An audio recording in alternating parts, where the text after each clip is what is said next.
Dans cette vidéo, je vais te parler d'énergie solaire. J'ai toujours été fan d'énergie solaire et depuis tout petit, j'ai eu des objets solaires. Mon premier truc solaire, c'était une petite calculatrice. Et j'aurais aimé d'ailleurs la retrouver pour te la montrer, mais je ne sais pas où je l'ai mise. Mais je suis sûr qu'elle marche encore plus de 30 ans après. Après, j'ai eu des jeux électroniques solaires. Je les ai retrouvés, des petits jeux électroniques comme ça. Il suffit de les ressortir des cartons après 30 ans. Et ça marche toujours. J'en ai un aussi plus chiadé, juste pour rigoler. C'était un Bandai, les autres c'était des Casio, ça c'était un petit Bandai électronique. Et ça c'était un jeu avec un prisonnier qui devait s'échapper de sa prison. J'ai passé beaucoup de temps là-dessus et tu vois, l'avantage c'est que il suffit de le rouvrir et ça marche. Et avant ma rando, d'ailleurs j'ai toujours pas fait le montage vidéo, il va falloir que je fasse ça pour te montrer un petit peu. Tu sais, j'ai fait une rando dans les Alpes l'été dernier, et pour pouvoir alimenter mon téléphone, etc., tout mon petit matériel, et ma caméra, celle avec laquelle je suis en train de tourner d'ailleurs, pour pouvoir recharger tout ça, je m'étais acheté l'année d'avant, ou enfin plusieurs années d'avant d'ailleurs, cette petite batterie portable solaire. Mais bon, c'est un truc chinois, pas très fiable, et enfin, si c'est fiable, mais la capacité n'est pas énorme. Il contient d'ailleurs lui-même un petit panneau solaire, mais comme tu vois, sa surface est quand même assez réduite. Et du coup, c'était un peu limite pour recharger plusieurs appareils. Le téléphone, plus la caméra, plus éventuellement une petite enceinte ou des choses comme ça. Et donc cette année, j'ai voulu me faire plaisir et je me suis offert ce grand panneau solaire de la marque OK, mais il y a plein d'autres marques, il y a Anker. Je te mettrai le lien si tu veux aller voir pour que tu ailles voir le produit. Des fois, il y a des promos intéressantes, ça coûte vraiment plus grand chose quand même. L'avantage d'un panneau de cette taille-là, bon, l'inconvénient c'est que c'est évidemment un peu plus encombrant, mais ça peut se plier, je vais te montrer. Mais l'avantage c'est que c'est beaucoup plus puissant évidemment. Si tu compares la surface, ça n'a rien à voir. Ça fait 20 watts.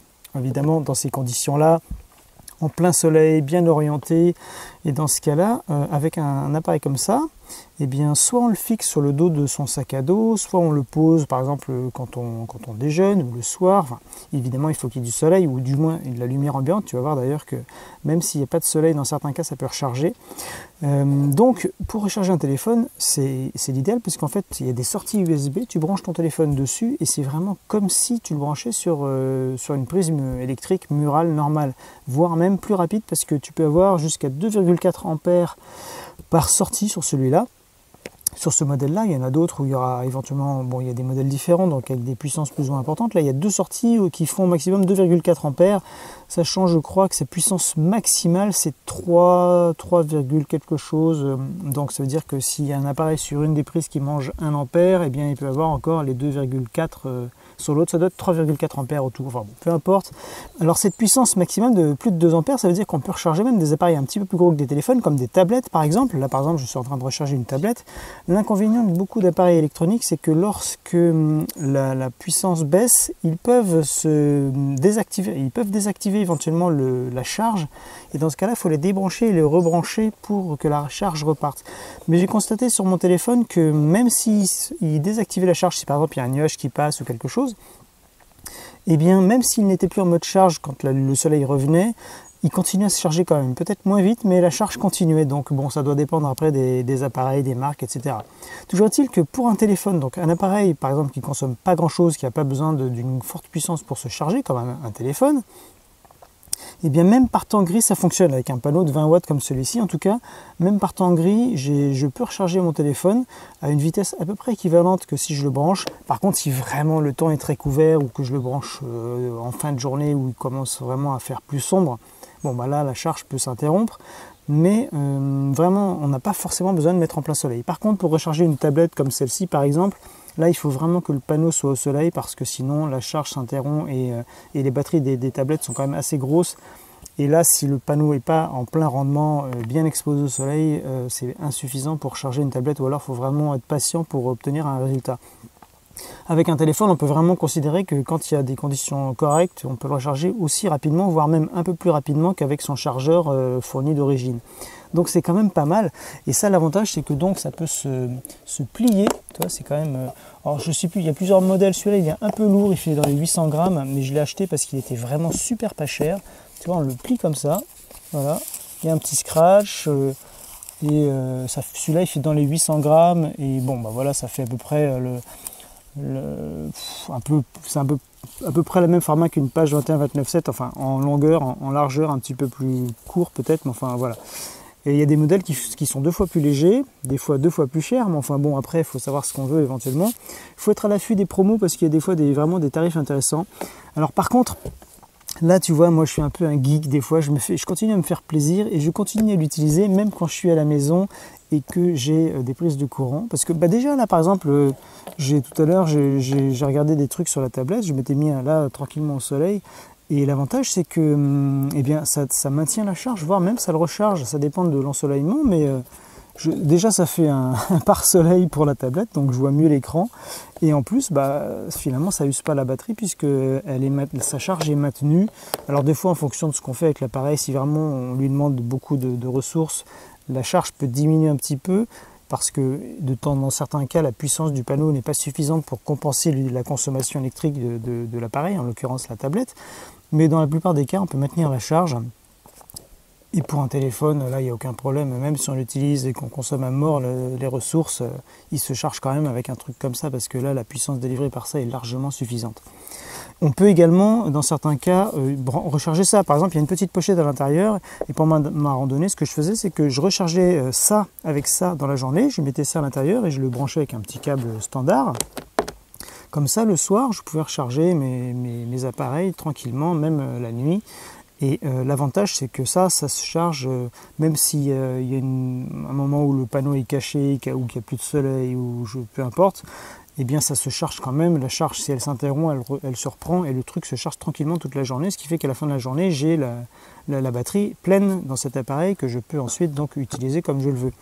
Donc c'est vrai que c'est plus souple, et puis certains disent que c'est peut-être pas très bon pour des appareils sensibles, électroniques, un peu chers, de leur envoyer un courant qui peut varier en intensité, puisque évidemment le courant qu'on envoie à partir d'un panneau solaire peut être variable en fonction de l'ensoleillement. Surtout si on bouge, si on est en rando, qu'on est en train de marcher avec le truc sur le dos, un coup on est au soleil, un coup on est à l'ombre, donc c'est pas forcément évident.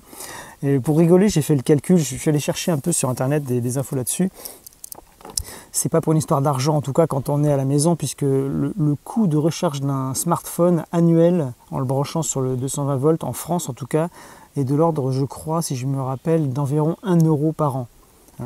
Donc j'ai calculé que pour amortir le coût d'achat de cette chose, de ce panneau solaire, il faudrait 25 ans pour l'amortir si je recharge mon téléphone tout le temps avec. Et sachant qu'il y a des jours où c'est pas forcément le cas, mais c'est pas pour ça que je l'ai acheté, c'est pour le côté pratique. Déjà, si par exemple s'il y a une panne de courant, on peut toujours recharger ces petits appareils électroniques. Évidemment, on ne va pas recharger un ordinateur portable avec ça, quoique les modèles plus récents éventuellement peuvent être rechargeables avec des appareils avec des panneaux solaires, mais peut-être dans ce cas-là des modèles un peu plus puissants, puisqu'il y en a, celui-là a 3 grands panneaux, fait 20 watts, mais il y en a d'autres qui sont encore plus puissants et qui peuvent se dérouler sur beaucoup plus. Après, on peut même acheter des grands panneaux fixes, et moi évidemment, ça c'est un premier pas, mais j'aimerais bien un jour éventuellement équiper carrément ma maison entièrement en solaire, en énergie renouvelable, solaire, éolien, etc. Là ce serait top, et d'avoir une voiture électrique qu'on puisse recharger en électrique, ou un vélo électrique que je recharge avec mon énergie solaire à moi. Ça peut être vraiment pas mal comme idée. Donc c'est marrant parce que depuis vraiment enfant, j'ai toujours été passionné par l'énergie solaire. Toutes mes montres sont solaires, celle-ci par exemple est solaire. J'ai une autre montre, mon autre montre est solaire également. C'est tellement magique l'énergie solaire, c'est de l'énergie libre. On parle des fois d'énergie libre, des choses un peu compliquées avec des systèmes de démons, etc. Entre parenthèses, j'ai pas encore réussi à le faire. Mais là, l'énergie solaire, c'est génial. Alors effectivement, il y a une consommation de ressources pour produire les panneaux en silicium. Là, ça demande de l'énergie, il y a un impact carbone.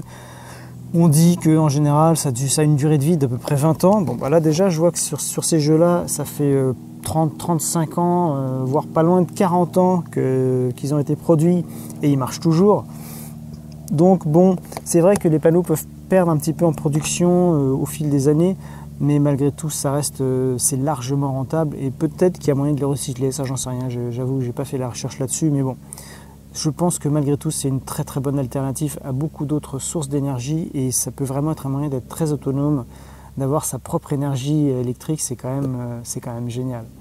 Donc voilà, ça c'était un pas supplémentaire et je réfléchis à avoir un mini kit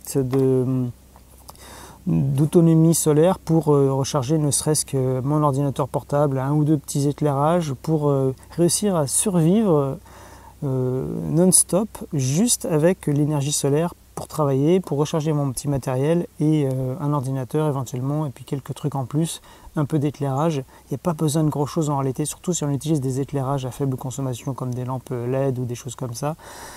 Ça peut être rigolo à faire et il y a des gens d'ailleurs qui font un deuxième circuit électrique dans leur maison juste en solaire avec un circuit 12 volts avec que des petits éclairages par-ci par-là en 12 volts, des LED et ça veut dire qu'au niveau de l'éclairage ils sont totalement indépendants du réseau électrique standard. Ça peut être une étape intéressante intermédiaire. Voilà, c'est tout pour l'énergie solaire. Encore une fois, j'ai mis le lien si tu veux aller jeter un coup d'œil. Il y a toujours des modèles. Entre le moment où j'aurai filmé cette vidéo et puis le moment où tu la regardes, il y aura sûrement encore des évolutions tarifaires. Ça vaut le coup de surveiller un petit peu les offres de temps en temps, puisqu'il peut y avoir vraiment. Là, franchement, c'était pas très cher. Quand on pense ça, il y a quelques années, ça coûtait beaucoup plus cher. Et là, maintenant, on arrive à obtenir quand même des tarifs vraiment intéressants. Donc, ça peut valoir le coup de s'y pencher et de rentrer un petit peu dans ce domaine d'énergie, d'utiliser sa propre énergie. Sachant que même en intérieur, derrière une fenêtre, si elle est assez bien exposée, ça peut être suffisant pour recharger un téléphone. Donc ça peut être disposé à l'année, même peut-être en hiver. J'ai pas encore testé en hiver, mais à mon avis, ça devrait marcher. Pour recharger un téléphone, en tout cas, ça doit être suffisant à tester. Et puis juste pour rigoler, la dernière vidéo, j'avais montré comment on commençait à faire son jardinage. Je vais te mettre, pendant que je te parle, là, quelques images, quelques photos que j'ai prises de mon petit pied de tomate cerise.